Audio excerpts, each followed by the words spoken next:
ఒకటి సార్, మొన్న ఒకటి ఇంట్రెస్టింగ్ కామెంట్ చేశారు అయ్యన్న పాత్రుడు గారు.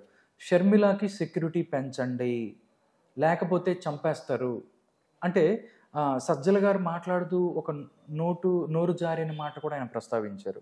వాళ్ళ బాబాయ్కి జరిగినట్టు అమ్మాయికి ఏదైనా జరిగితే ఏంటి అన్న విషయంలో కూడా మాట్లాడారు. అంటే అంతగా తెగిస్తారా సార్? అంతగా తెగించే అవకాశం ఉందంటారా? అనుమానపడాల్సిన అవసరమే లేదు. అందుకు సమర్థులే వాళ్ళు.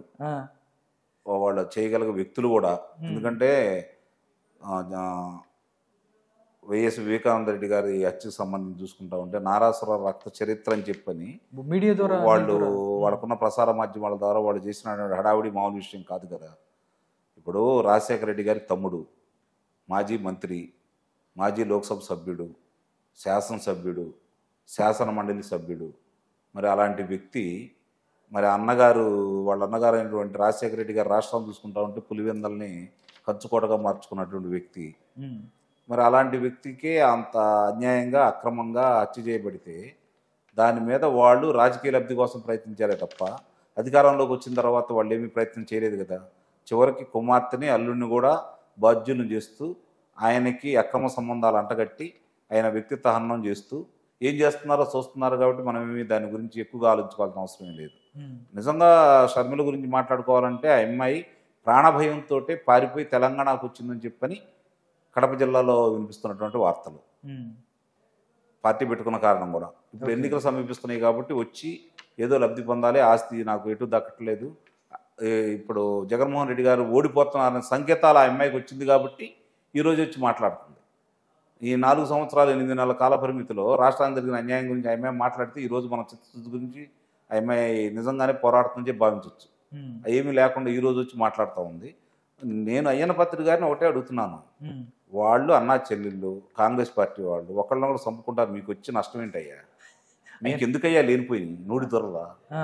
ఎందుకు వీళ్ళకి వాళ్ళ విషయాలు ఇస్తారు. ఆ అమ్మాయి విషయాల్లో వీళ్ళు ఏలు పెట్టాల్సిన అవసరం లేదు, ఆ అమ్మాయికి సమర్థించాల్సిన అవసరం కూడా లేదు. సెక్యూరిటీ పెంచండి. ఈ రోజు రాష్ట్రం ఈ అధోగతి పాలు కావటానికి సింహభాగం ఆమె కారణమే కదా.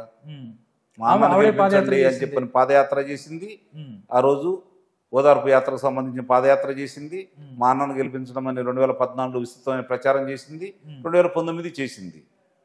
చేసిన ఏమయ్యా నీకు ఇన్ని హామీలు ఇచ్చాం మనం ఎందుకు చేయలేదు అన్న అని చెప్పి నిలదీయలేదు కదా. ఇక ఐఎంఐ భద్రత గురించి వీళ్ళందరూ ఎందుకు, వీళ్ళ పార్టీ వీళ్ళ సరిపోయి రేపు పొద్దున ఎన్నికలకు సంబంధించి అవి చూసుకుంటుంటే మంచిది. వాళ్ళ గురించి వీళ్ళకెందుకు? నేనైతే ఆ విషయాన్ని సమర్థించట్లా. సజ్జల రామకృష్ణారెడ్డి గారు మీరు అన్నాడు, సజ్జల రామకృష్ణారెడ్డి చెప్పారంటే వాళ్ళు సమర్థులు కాబట్టి ఏమైనా చేయగలరు. అందుట్లో అనుమానం అంటే ముందస్తుగా వాళ్ళు చాలా వరకు ముందస్తు చూతూనే ఉంటారు. ఎందుకంటే మూడు రాజధానులప్పుడు కూడా ఇప్పుడు రావచ్చు అన్నారు. దాంట్లోనే అంత ఏంటంటే రాదు అని వాళ్ళకి తెలుసు, అందుకనే రావచ్చు అన్నాడు. ఎందుకంటే రాదు, ఇది మార్చే అవకాశం లేదని వాళ్ళకి తెలుసు చట్టబద్ధంగా, కాబట్టి రావచ్చు అని చెప్పి ఉదాహరించాడు. అట్లానే విడగొట్టాలని ప్రయత్నం చేశాడు. అన్ని ముందే చెప్పే చేస్తున్నారు, వాళ్ళ తప్పు కూడా ఏం లేదు.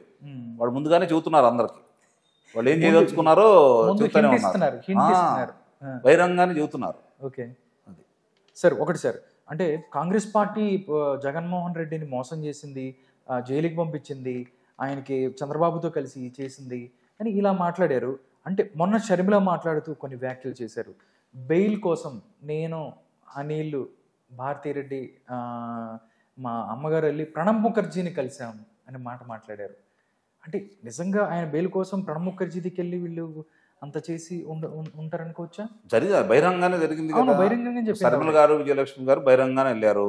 ఇప్పుడు ఈ అమ్మాయి చెబుతున్న దాని ప్రకారం భారతి గారు అనిల్ గారు రహస్యంగా వెళ్ళారు, రహస్యంగా వెళ్ళి కలిసి వచ్చారు. కాబట్టి దీన్ని బట్టి అంతఃపుర రహస్యాలన్నీ ఇప్పుడు ఒక్కొక్కటి బయటకు వస్తున్నాయి. మీరు ఆస్వాదించండి. తెలుగుదేశం పార్టీ వాళ్ళిద్దరు తన్నుకుంటున్నారు, చూస్తా ఉండండి. ఒకరు కింద పడతారు, మిగిలినంతా మీరు పోటీ పడండి. ఇప్పుడు ఇద్దరితో మీరు పోటీ పడాల్సిన అవసరం లేదు కదా. వాళ్ళ అంతర్గత విషయాలు మీరు ఎందుకు వెళ్తున్నారో నాకు ఇప్పుడు అర్థం కాని విషయం. అంటే షర్మిలకి సపోర్టివ్ గా మాట్లాడాల్సిన అవసరం ఏంటండి? ఇప్పుడు ఆమె పోరాట యోధురాలా? స్వతంత్ర సమరం చేసిందా? ప్రజల కోసం ఏమైనా పోరాటం చేసిందా? ఆమె మీరు వెనుదనుగా నిలబడటానికి పదవి కోసం వచ్చింది, ఆస్తి కోసం వచ్చింది ఆమె, అంతే తప్ప ప్రజల గురించి రాలేదు కదా. ప్రజలకు మేలు చేయాలంటే ఇక్కడుండే పోట్లాడేది కదా ఈ 4 సంవత్సరాల నుంచి. ఈ రోజుకి 1500 ఈ రోజుకి వచ్చేసరికి 24 అంటే 1509 రోజులు అవుతుంది ఈ రోజుకి. రాజధాని రాజధాని పోరాటం పోరాటం మొదలై ముందు వాళ్ళ దగ్గరికి వెళ్ళి ఏమన్నా చెప్పిందా? సాటి మహిళల మీద అమానుషంగా గర్భిణీల మీద బూటకాలతో తన్ని వాళ్ళని జుట్టుపట్టుకొని లాగి వాహనాల్లో ఏ విధంగా కుక్కారో చూస్తూనే ఉన్నారు కదా. ఆ రోజు వెళ్ళి తల్లి కానీ ఈ అమ్మాయి కానీ వెళ్ళి ఇది అన్యాయం, అక్రమం, ఆడపిల్లల మీద ఇలాంటి దాష్టికం చేయటం ఏంటని చెప్పని ప్రశ్నించారా? ఈరోజు కొత్తగా ప్రేమ పుట్టిందని చెప్పి వాళ్ళ గురించి మాట్లాడుకోవాల్సిన అవసరం ఏముంది? నేనైతే ఇట్టి పరిస్థితుల్లో కూడా సమర్థించట్లేదు. ఓకే, వాళ్ళ విషయాలు, వాళ్ళ అంతర్గత విషయాలు, అంతఃపర విషయాలు బయటకు వస్తున్నాయి, సంతోషపడాలి వీళ్ళు. ఇంకా మాట్లాడుకోనండి, ఇంకా చాలా నిజాలు బయటకు వస్తాయి, ప్రజలు కూడా తెలుసుకుంటారు.